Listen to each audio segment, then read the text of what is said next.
పదవిన్యాసం గురించి తెలుసుకుందాం ఇప్పుడు మనం ఈ వీడియోలో. పదవిన్యాసం అంటే ఒక స్థలాన్ని విభజించటం భాగాలుగా. మనం ఇప్పుడైతే లేఅవుట్ చేయటం అంటాం మనం. ప్లాట్ల కింద విడగొట్టడం గానీ, లేదంటే ఒక ఇల్లు కట్టే స్థలాన్ని మనం మరింత భాగాలు విభజించడాన్ని పదవిన్యాసం అంటారు. ముఖ్యంగా ఈ పదవిన్యాసం అనేది మనకి 2 చోట్ల వస్తది. ముఖ్యంగా స్థలాన్ని విభజించడం ఒకటి, రెండోది పూజ చేస్తున్నప్పుడు, వాస్తు పూజ చేసినప్పుడు. వాస్తు పూజకి కూడా మీకు పూజ చేసినప్పుడు దాన్ని భాగాలు విభజించి పూజ చేస్తారు. మండలంలా గీసి పదాలు ఒక డయాగ్రామ్లా గీసి పూజ చేస్తారు వాస్తు పూజ. పూజలు ఉపయోగపడద్దు అదొకటి. స్థలాన్ని ఇల్లు కట్టేటప్పుడు ఒకటి, 2 రకాలు. అయితే ముఖ్యంగా ఇల్లు కట్టేటప్పుడు చేసేదాన్ని ఎలా అంటే దాన్ని 32 విధాలుగా చెప్పారు మనకి శాస్త్ర గ్రంథాల్లో. 32 రకాల పద్ధతులు, 32 రకాల డయాగ్రామ్స్ అంటారు. పదవిన్యాసాలు, పదమండలాలు అంటారు. 32 రకాలు ఉన్నాయి. అయితే అన్ని ప్రతి ఇంటికి అక్కర్లే, ఒక్కొక్క దానికి ఒక్కొక్క పర్పస్. ఇల్లు కట్టినప్పుడు వాల్సి ఒకటి ఉంటుంది, మన టౌన్ గ్రామ నిర్మాణానికి ఒకటి, నగర నిర్మాణానికి ఒకటి, అలా రకరకాల నిర్మాణాలు చెప్పారు. అది సింపుల్గా స్టార్టింగ్ ఫస్ట్ది ఏంటంటే సకల అంటారు. సకల అంటే సింగిల్, ఒక స్క్వేర్ షేప్ ఏదైనా ఒక బ్లాక్ లాగా గీస్తే దాన్ని సకల అంటారు. ఒక పదం, 1x1 పదం ఉంటుంది అని. తర్వాత 2x2 అంటే 4, దాన్ని 4 భాగాలు చేస్తే దానికి ఒక పేరు. అట్లా 4 ఉంటే దానికి పేచిక అంటారు. పేచిక అంటే 4 భాగాలు ఉన్నది పేచిక అని పిలుస్తారు. తర్వాత మళ్ళీ 3x3, ఇటు 3 ఇటు 3 భాగాలు చేస్తే 3 భాగాలు చేస్తే 4 లైన్లు గీస్తే 3 భాగాలు వస్తాయి. ఇటు 4 లైన్లు గీస్తే 3 భాగాలు వస్తాయి. అలా 3 3 9 అవుతాయి. 9 వేస్తే దానిపై పీఠ అంటారు దాన్ని. అలా 3x3, 4x4 అంటే 4x4 ఇటు 4 చేస్తే 16 వస్తాయి. దాంట్లో గళ్ళు, ఒక్కొక్క గడిని పదం అని పిలుస్తారు. పదం, నాట్ పాదం. పాదం కాదు, పదం అనాలి. నక్షత్రాల్లో మనం పాదం అని ఉపయోగిస్తాం. నక్షత్రం మొదటి పాదం, రెండో పాదం అని. ఆ పాదం వేరు, ఇది పదం. ఇది పదం అంటే ఒక బ్లాక్ గడిని పదం అని పిలుస్తారు. అలా మీకు 5x5, ఇటు 5 ఇటు 5 గళ్ళు చేస్తే 25 వస్తాయి టోటల్. దానికి ఒక పేరు. 6x6 ఒక పేరు, 7x7 ఒక పేరు. అలా మీకు 8x8 ఒక పేరు, 9x9 ఒక పేరు, అట్లా 10x10, 32 వరకు మ్యాక్సిమం చెప్పారు. లాస్ట్కి వచ్చేది ఏంటంటే అది ఇంద్రకంఠ అని పిలుస్తారు. అందులో 1024 గళ్ళు ఉంటాయి, 1024 పదాలు ఉంటాయి. దాన్ని ఒక చోట వాడొచ్చి చెప్పారు గ్రంథాలు. అయినా మనకి ఇక్కడ అక్కర్లేదు. ఆ గృహవాస్తులో 2 పదాలు ముఖ్యంగా ఇల్లు కట్టుకోవడానికి. మొదటిది 8x8, 64 గళ్ళు ఉన్న ఒక పదం. దాన్ని మండోగు పదం అని పిలుస్తారు. 64 గళ్ళు ఉంటాయి. అలా ఇంకోటి పరమసాయి పదం అని, పరమసాయిక అంటే 89 గళ్ళు ఉంటాయి. 9x9 ఇంటి కట్టిస్తారని 9 భాగాలు ఇటు 9 భాగాలు ఇటు విడదీస్తే 81 గళ్ళు వస్తాయి.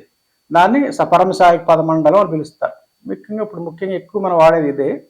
ప్రాచీన కాలంలో 2 వాడమని కొన్ని గ్రంథాలు చెప్పారు. 8x8 64 గళ్ళు వాడమని చెప్పారు, 80 గళ్ళు వాడమని చెప్పారు. పెద్ద వ్యత్యాసం లేదు, మనం ఏదైనా వాడచ్చు. రీసెంట్ గ్రంథాలు ఏం చెప్పినాయంటే 81 గళ్ళు వాడమని చెప్పారు. పరమసాయి మండలం గృహానికి ఉపయోగించమని చెప్పారు. అలాగే టెంపుల్స్ వచ్చేసరికి వేరు, గ్రామ నిర్మాణం వచ్చేసరికి విలేజ్ లేఅవుట్ వేసినప్పుడు వేరు. అలా రకరకాలు చెప్పడం జరిగింది. అది రీసెంట్. ఇంకోటి ఏంటంటే మీకు ఇరాక్లో మనకి ప్రాచీన కాల తవ్వకాల్లో ఇది మెస్పుడోమియా అని చెప్తారు. అక్కడ ప్రాచీన కాలం ఇది ఉండేది అక్కడ ఇరాక్ది. ఆ ప్రాచీన కాలపు ఆ నాగరికతలో 25x25 పదమండలం ఉన్నట్టు మనకు కొంతమంది చరిత్రకారులు చెప్తున్నారు. అక్కడ వాడటం జరిగింది. అంటే ప్రాచీన కాలంలో మనకి భారతీయ సంస్కృతి అనేక ప్రాంతాల్లో మీకు విస్తరించి ఉండొచ్చు ఈ శాస్త్రం. 25x25 బయటపడింది అక్కడ. అంటే మనకి ఇండియాలో బయటపడలేదంటే ఇంకా మనకి తవ్వకాలు జరుగుతున్నాయి. గతంలో ఆల్రెడీ వాడి ఉండొచ్చు మన వాళ్ళు, కాబట్టి ఎక్కడ బయటపడలే మన దగ్గర. తర్వాత మీకు పూజకు వచ్చేసరికి పీఠ మండలం అని చెప్పారు. దాన్ని ఇంకో చోట కూడా ఉపయోగిస్తారు. పూజే కాదు, మనకు గృహారంభం అప్పుడు మనకి గృహ పూజ చేసినప్పుడు గర్భస్థాపన అని చెప్పేసి ఒక రాగి బాక్స్లో 9 గళ్ళు ఉంటాయి. 9 ఒక్కొక్క బాక్సులో మళ్ళీ 9 అరలు ఉండే బాక్స్లో గర్భస్థాపన రకరకాల రత్నాలు, బంగారం వస్తువులు పెట్టి గర్భస్థాపన చేసి పూజ చేసి ఆచారం ఇప్పుడు ఉంది, ప్రాచీనంలో ఉండేది. అప్పుడు కూడా వాడతారు ఈ 9 గళ్ళు దాన్ని పీఠ మండలం అన్నాం కదా. స్థలం అయితే ఒక రకంగా వాడతాం, ఈ రాగి పెట్టి తయారు చేయడం ఆ పీఠ మండలాన్ని వాడతారు. అలా ఇంకోటి ఉంది దానికి 25 గళ్ళు ఉంటే ఉపపీఠ అని పిలుస్తారు దాన్ని. ఉపపీఠ మండలం. దాంట్లో 25 గళ్ళు ఉంటాయి. అంటే ఇటు 5 ఇటు 5. దాంట్లో కూడా పూజకి దాన్ని కూడా ఉపయోగిస్తారు కొన్ని చోట్ల, టెంపుల్స్లో కానీ గృహాల్లో కానీ. అట్లా వేరు వేరు ప్రాంతాల్లో ఆచారాలు ఉంటాయి. 25 గళ్ళు బాక్సులు ఉన్న ఒక రాగి పెట్టిలో రత్నాలు, బంగారం పెట్టి గర్భస్థాపన చేసి గృహారంభం చేసే ఆచారం ప్రాచీన కాలంలో ఉండేది. ఈ పదమండలమే ఉపయోగిస్తారు. ఈ విడగొట్టడానికి పదమండలం అని చెప్పుకున్నాం కదా.